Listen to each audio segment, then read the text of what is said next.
سلام به همگی. امروز قراره با هم یه پرونده پزشکی خیلی حساس رو حل کنیم. یه جورایی مثل یه ماجرای کاراگاهی میمونه.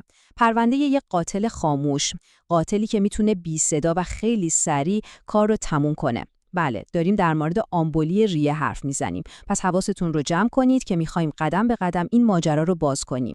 خب، این سال دقیقاً نقطه شروع تحقیقات ماست. فکرشو بکنید، یه پرواز طولانی، یه عمل جراحی و یه مرگ ناگهانی. اینا به ظاهر هیچ ربطی به هم ندارن، درسته؟ اما یه نخل نامرئی و خیلی خطرناک اینها رو به هم وصل میکنه. همین نخل قرار ما رو برسونه به مظنون اصلیمون. این جمله واقعاً عمق ماجرا رو نشون میده. وقتی با آمبولی ریه سر و کار داریم، دیگه شوخی نداریم. یه مرز خیلی خیلی باریک بین مرگ و زندگی وجود داره و یه مرز به همون باریکی بین تصمیم درست و تصمیم اشتباه. یعنی یه لحظه غفلت میتونه به قیمت جون یه نفر تموم بشه. پس دقت اینجا همه چیزه. خب، بریم سراغ اولین مرحله تحقیقاتمون، بررسی صحنه جرم. هر کاراگاهی اول باید صحنه جرم رو بشناسه و بفهمه با چه جور مجرمی طرفه. بیایید دقیق‌تر ببینیم این قاتل خاموش، یعنی آمبولی ریه، اصلاً چی هست و چه جوری کارش رو انجام میده. اگه بخوایم خیلی ساده بگیم، ماجرا اینه. تصور کنید یه لخته خون که معمولاً توی رگ‌های عمیق پا درست شده، یهو تصمیم میگیره سفر کنه. کنده میشه و با جریان خون راه میفته. مقصدش کجاست؟ ریه‌ها. وقتی به ریه میرسه، توی یکی از شریان‌های اصلی گیر میکنه، درست مثل یه سنگ بزرگ که یه اتوبان رو مسدود کنه. و اینجاست که کل سیستم به هم میریزه و فاجعه شروع میشه. اینا سرنخ‌های اولیه ما توی صحنه جرم هستن. 3 علامت کلاسیک داریم: تنگی نفس ناگهانی، درد قفسه سینه و سرفه خونی. ولی نکته جالب اینجاست. میدونید شایع ترین سرنخی که پیدا میشه کدومه؟ هیچ کدوم از اینا. شایع ترین و شاید بشه گفت قابل اعتماد ترین نشونه یه چیز دیگه است: تاکیکاردی، یعنی ضربان قلب بالای 100 تا در دقیقه. این مثل یه آژیر خطره که یه کاراگاه پزشکی خبره هیچ وقت ازش ساده نمیگذره. خیلی خوب، پس ما یه سری سرنخ اولیه داریم، ولی این تازه اول کاره. این سرنخ‌ها کافی نیستن. حالا کاراگاه ما، یعنی همون پزشک، باید تحقیقاتش رو خیلی منظم و دقیق شروع کنه تا این شک رو تبدیل به یقین کنه. اینجا کار یکم پیچیده میشه. میدونید چرا؟ چون این علائم خیلی گول زنندن. میتونن شبیه علائم حمله قلبی باشن یا ذات‌الریه یا حتی یه حمله اضطرابی ساده. خب سوال اینه، چطور باید تو این مه راه درست رو پیدا کرد و وقت طلایی رو از دست نداد؟ اینجاست که ابزارهای تخصصی کاراگاهی به کمکمون میان. ابزار اصلی ما تو این مرحله یه چیزیه به اسم معیار ولز. فکر کنین یه چکلیست هوشمند دستمونه. این سیستم میاد به علائم و عوامل خطر مختلف امتیاز میده. در نهایت با جمع زدن این امتیازها به ما میگه احتمال اینکه با آمبولی ریه طرف باشیم چقدره: کمه، متوسطه یا زیاده. و مهمتر از اون به همون میگه خب حالا قدم بعدی چی باشه. و این اسلاید خیلی قشنگ نشون میده که تحقیقات ما از اینجا به 2 شاخه تقسیم میشه. اگه امتیاز ولز بالا باشه، یعنی بالای 4، یعنی شواهد علیه مظنونمون خیلی قویه. اینجا دیگه وقت تلف نمی کنیم. مستقیم میریم سراغ اقدام اصلی: CT اسکن مخصوص رگ‌های ریه یا همون CTPA.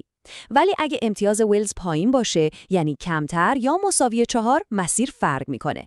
اول یه آزمایش خون ساده به اسم دی دایمر میگیریم. اگه این آزمایش منفی بود، با خیال راحت پرونده رو میبندیم و میگیم مظنون ما این نیست. اینجوری از یه اسکن غیر ضروری هم جلوگیری کردیم. خب، فرض کنیم تحقیقاتمون تموم شد و به جواب رسیدیم. بله، مجرم همونیه که فکر می‌کردیم، آمبولی ریه. اما فکر نکنید پرونده بسته شده. نه، تازه رسیدیم به حساس‌ترین و حیاتی‌ترین قسمت ماجرا. الان کاراگاه ما باید مهمترین تصمیم کل این پرونده رو بگیره. تصمیمی که مرگ و زندگی بهش بستگی داره. فقط یه عدد، اما حیاتی. فشار خون سیستولیک زیر 90. این عدد رو خوب به خاطرتون بسپارید. این فقط یه عدد روی مانیتور نیست. این یه خط قرمزه. این مرز بین یه وضعیت پایدار و یه فاجعه تمام عیاره. این عدد به تنهایی کل استراتژی ما رو تعیین میکنه. پس ببینید چقدر همه چیز به این عدد بستگی داره. اگه فشار خون بیمار نرمال باشه، یعنی بالای 90، استراتژی ما مهار تهدیده. یعنی چی؟ یعنی با داروهای ضد انعقاد مثل هپارین جلوی بزرگتر شدن لخته رو میگیریم و اجازه نمیدیم لخته جدیدی درست بشه. اما اگه فشار خون بیفته زیر 90، دیگه وضعیت فرق میکنه. بیمار تو شوکه و استراتژی ما میشه خنثی کردن تهدید. اینجا دیگه وقت نداریم.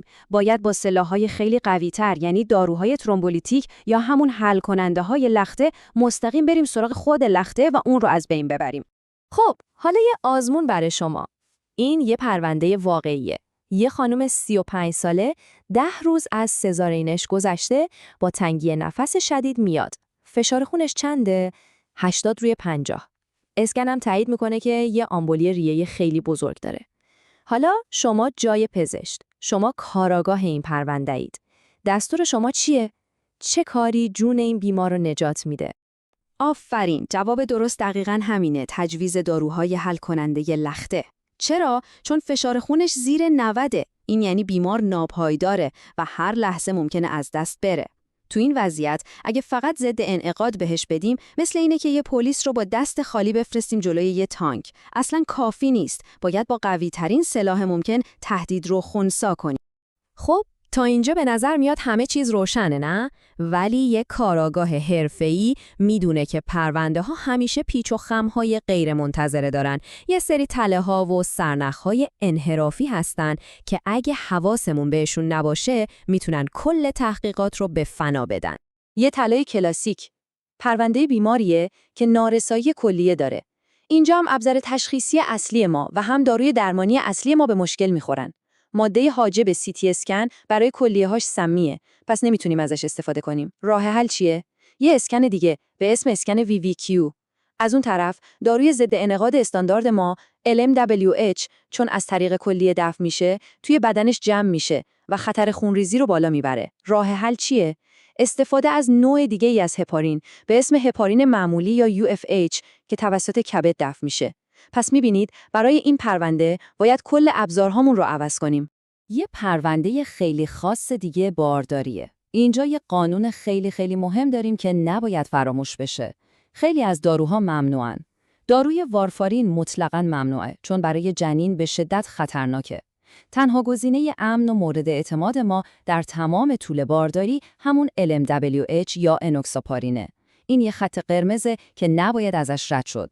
و اما خطرناکترین تله ها، مجرم هایی که خودشون رو شبیه مظنون اصلی ما جا میزنن. این اسلاید فوق‌العاده است. ببینید چطور یه سرنخ کوچیک، فقط یه سرنخ، میتونه کل پرونده رو زیر و رو کنه. مثلا اگه بیمار علاوه بر علائم یه سری لکه‌های قرمز ریز روی پوستش داشته باشه، دیگه مظنون ما آمبولی ریه نیست، آمبولی چربیه. یا اگه نبض دستهاش با هم فرق کنه، باید به جای ریه به فکر آئورت باشیم. یا اگه یه خانم حین زایمان یهو از حال بره و از جای رگهاش خون ریزی کنه، مشکل آمبولی مایع آمنیوچیکه. اینا سرنخ‌های حیاتی هستن که به کاراگاه میگن هی، داری راه رو اشتباه میری. و اشتباه رفتن تو این پرونده ها یعنی مرگ.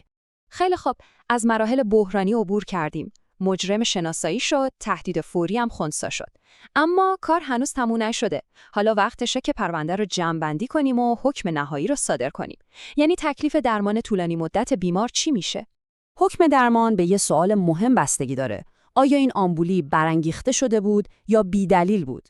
یعنی چی؟ یعنی آیا یه دلیل موقتی و مشخص براش وجود داشته؟ مثلا طرف تازه عمل جراحی کرده، یا یه پرواز 12 ساعته داشته، یا پاش تو گچ بوده. اگه اینجوریه یعنی برانگیخته شده و یه دوره درمان 3 ماهه کافیه.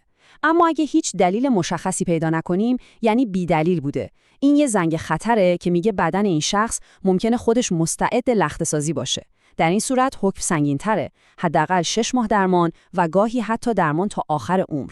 خب، اگه بخوایم یه جمع‌بندی نهایی از این پرونده کاراگاهی داشته باشیم، 4 تا نکته کلیدی رو باید همیشه تو ذهنمون نگه داریم.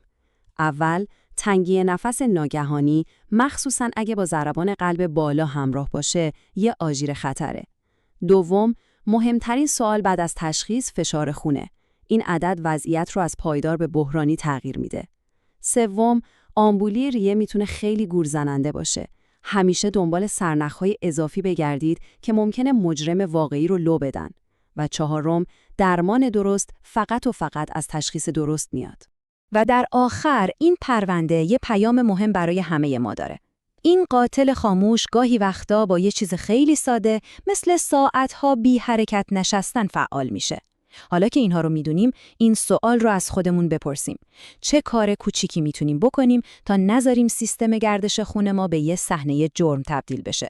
یکم بهش فکر کنید. گاهی یه حرکت کوچیک میتونه جلوی یه اتفاق خیلی بزرگ رو بگیره. ممنونم که تو این بررسی کارآگاهی همراه من بودید.